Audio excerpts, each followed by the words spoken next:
So going into 2021, one of the things we did for the off season is we got a brand new stock 2020 Yamaha R6. So it's the newer model from what I've had. It's got some other few changes with the bike. Some stuff's the same, some stuff's different. And the biggest thing for me is I don't want to go rushing in and start changing stuff or doing that without having a record of what it was, where it's gone, and all the stuff that happened in between. So one of the things my dad and I did is we went and we weighed the bike just to see where we were starting as a baseline when we got it from the dealership. The bike's never even been run, the battery hasn't been charged, I don't even think the oil's been primed, so it's completely bare. So everything that we do to it will be adding on and taking off the old stuff.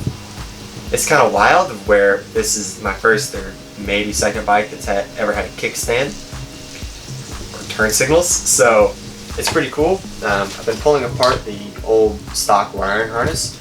I went through and I labeled all the connectors just so then if something were to happen I can always go back and look and see how it used to go and all that stuff. The other thing that's pretty cool about having a brand new stock bike is it's being able to look and see what all the old connectors were, where you had these little like mounting tabs on the frame or the engine, seeing how they route the throttle stock.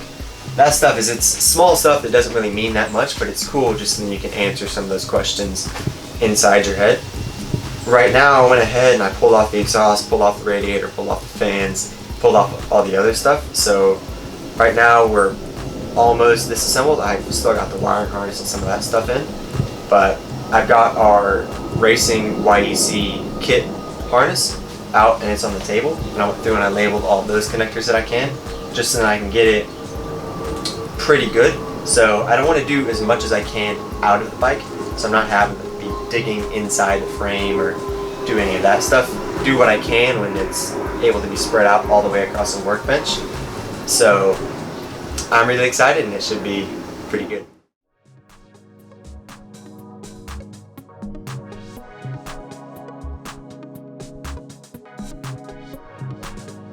So these are some of the things that I've noticed from the old generation R6 to the new generation R6. The rear axle is the same, but the front axle is a different size thread to it. The rear swing arm is different than the old bike, where it has a different chain adjuster to it. However, the rear shock is the same. The rear subframe and the front fairing stay mount the same as the old bike. However, the bodywork is not interchangeable. The inner wiring harness tray for the subframe is different compared to the old bike. Also, there's some differences with the wiring itself because they're front wheel speed and rear wheel speed. The way the throttle bodies also plug in is different. However, a lot of the other stuff is fairly similar. It has the same plugins for the airbox and all that stuff. The gas tank plug-in is different, where it has a different switch to it, and the dash is also different. The foot pegs mount the same. And one thing that I did notice is with the new bike, it does have a lambda sensor that comes with it, so I think that is pretty interesting as well.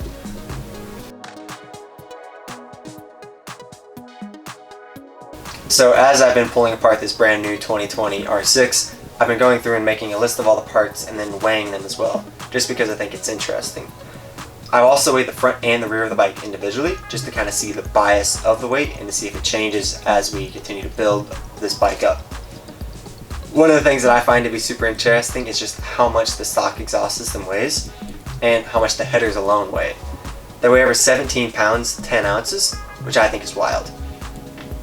I weighed all the parts and all that stuff, but I'm not going to list them all out here just because that's kind of boring, but I will publish the list later.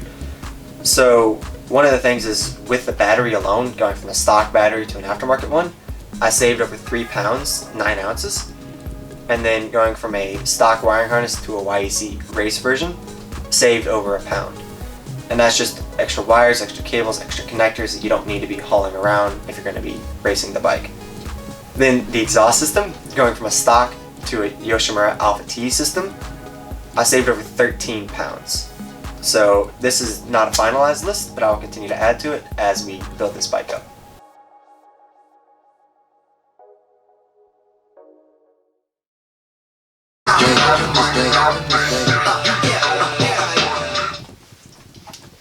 Okay, so hopefully third time's the charm, because I've started this recording twice so far and just had stuff come up.